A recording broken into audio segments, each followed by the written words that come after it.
Hornbills are a family of bird found in Indian subcontinent which are characterized by a long down-curved bill supported by powerful neck muscles as well as by the fused vertebra.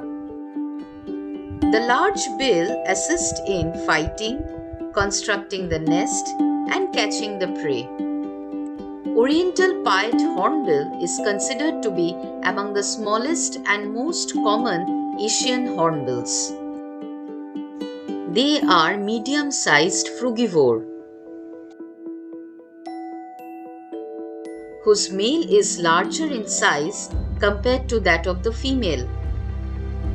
They are monogamous breeders, that is, having only one single partner throughout their lifetime. We were lucky to see two pairs of Oriental pied hornbill in Kaziranga National Park, Assam. You can see our entire video of Kaziranga National Park Part 1 and Part 2 in our channel Travels Unlimited. Till then, goodbye to our viewers.